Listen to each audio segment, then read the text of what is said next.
নাটোরের সিংড়ায় ইসলামী আন্দোলন বাংলাদেশের আয়োজনে র্যালি আলোচনা সভা অনুষ্ঠিত। নাটোর জেলার প্রতিনিধি মোহাম্মদ সোহান সরকারের পাঠানো তথ্যচিত্রে দেখুন বিস্তারিত।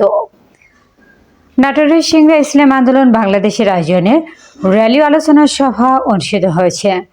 আজ মঙ্গলবার বেলা 11টার দিকে নাটোরের সিংড়া উপজেলার মডেল মসজিদের সামনে থেকে ইসলামী আন্দোলন বাংলাদেশের আয়োজনে র্যালি বের করা হয়।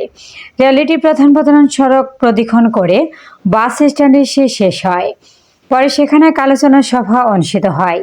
এ সময় উপস্থিত ছিলেন নাটোর সিংড়া 3 আসনের ইসলামী আন্দোলন বাংলাদেশ মনোনীত প্রার্থী ও নাটোর জেলা সিনিয়র সহসভাপতি আলহাজ মাওলানা খলিলুর রহমান, ইসলামী আন্দোলন বাংলাদেশ সিংড়া উপজেলা সভাপতি মাওলানা আব্দুস সালাম, ইসলামী আন্দোলন বাংলাদেশ সিংড়া উপজেলা শাখার সহসভাপতি মাওলানা মাজহারুল ইসলাম, সেক্রেটারি শাহ মুস্তফা ওয়ালিউল্লাহ সেলিম ও ইসলামী শ্রমিক আন্দোলন বাংলাদেশ সিংড়া থানা শাখার সাংগঠনিক সম্পাদক মোহাম্মদ রানা, সাংগঠনিক সম্পাদক মাওলানা মানজারুল ইসলাম, ইসলাম পৌর সভাপতি মাওলানা সুহাইল হোসেন ও অর্থ সম্পাদক মোহাম্মদ শহীদ।